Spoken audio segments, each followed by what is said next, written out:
नई किराएदारनी। एक काम करना नहीं आता तुम्हें? सारे घर में धूल हो रही है, कभी सफाई भी कर लिया करो। यहाँ पूरा दिन लगकर दोनों बाप बेटे का काम करो, साथ में ताने भी सुनो। जब मैं बोलती हूँ कि ऊपर वाले पोर्शन में किराएदार रख लो, अरे सफाई भी रहेगी, पैसे भी आएंगे, तब तो किसी को मेरी बात सुनी नहीं होती। हो गया टैप रिकॉर्डर शुरू। ये कहते हुए राज घर से बाहर निकल जाता है, जिसके बाद शिविन अपने कमरे से निकलकर नेहा के पास आता है। क्या यार मम्मी, कितनी बार बोला है टाइम से उठा दिया करो, हो गया ना मैं कॉलेज के लिए लेट। दुनिया की सारे गधे घोड़े बेच कर तो तू सोता है, पता भी चलता है तुझे कि मैं कितनी बार उठाने आती हूँ। बस दोनों बाप बेटों को घर से निकलते हुए लेट होने की फिक्र है, वापस आते हुए कितना भी लेट हो जाए कोई फिक्र नहीं। ओहो मम्मी, ओवर एक्टिंग मत किया करो। माँ की बातें अब ओवर एक्टिंग ही तो लगेगी ना, मेरी तो कोई फीलिंग्स ही नहीं है। क्या करूं, मर जाऊं क्या मैं? ओफो मम्मी, जा रहा हूं मैं, बाय। शिविन चला जाता है और नेहा बेचारी किलस्ती अपने घर के कामों में लग जाती है। इसी तरह चलती है नेहा की जिंदगी, जिसमें उसके ज्यादा बोलने वाली आदत की वजह से उसका पति और बेटा उसकी फीलिंग्स की कदर किए बिना हमेशा उससे दूर भागते रहते हैं। पूरा दिन घर में अकेले रहो और जब पति या बेटे से बात करने जाओ तो उनके नखरे अलग। अब मुझे ही कोई अच्छा किराएदार ढूंढना पड़ेगा। इसी के साथ नेहा किराएदार की खोज शुरू कर देती है, जिसके कुछ महीनों बाद दूसरे शहर से यहाँ पढ़ने के लिए आई निम्मी घर ढूंढते हुए नेहा के पास आती है और वो उसे किराए पर रख लेती है। अगली सुबह हमेशा की तरह राज और शिविन अपनी जल्दी में होते हैं कि निम्मी वहां आ जाती है। दीदी, थोड़ी चीनी मिलेगी, वो कल ना राशन लाने का समय ही नहीं मिला।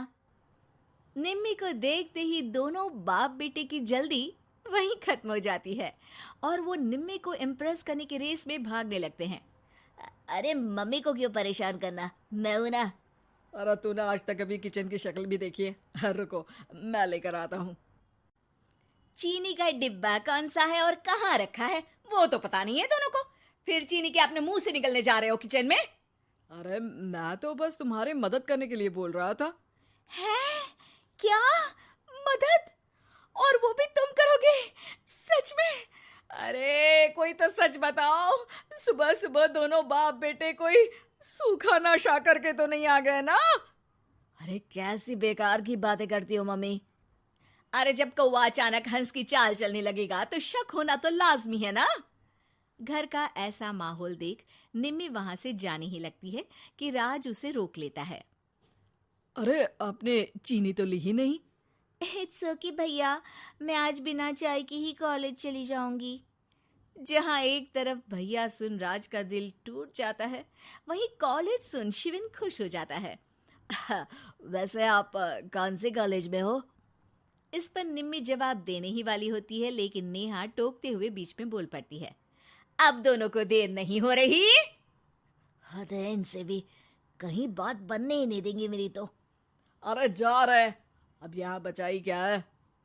इस पर निम्मे के पीछे पीछे शिविन कॉलेज की तरफ और राज ऑफिस चला जाता है। इसी तरह दिन बीतने लगते हैं, जिसमें अब सुबह जल्दी जाना और शाम लेट आने का सिलसिला सुबह लेट जाना और शाम जल्दी आने में बदल जाता है। एक शाम वो दोनों समय से पहले ही घर वापस आ जाते हैं, जिन्हें देख नेहा हैरान रह जाती है।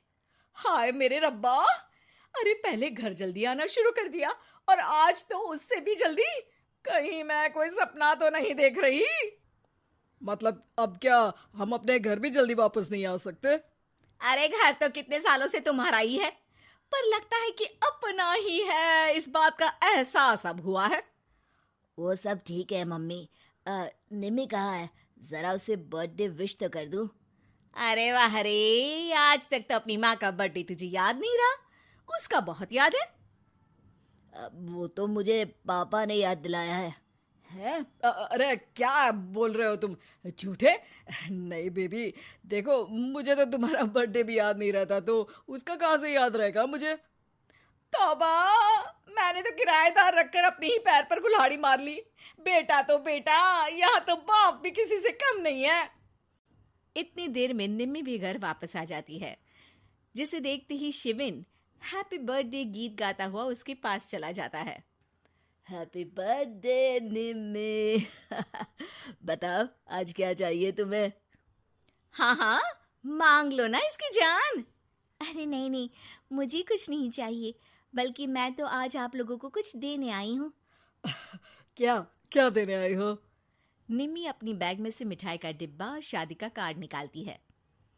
ये मेरी शादी का कार्ड और मिठाई। आप सबको मेरी शादी में जरूर आना है और इसी खुशी में मिठाई खाइए।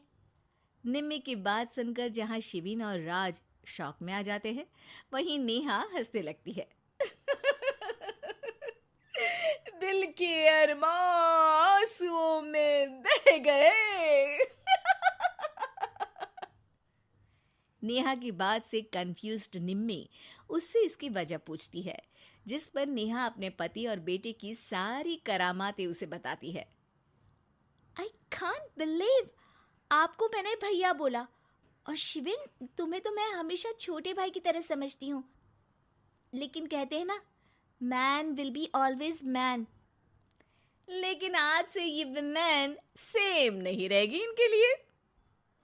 फिर क्या, बाप बेटे आगे आगे और नेहा झाड़ू लेकर उनके पीछे पीछे।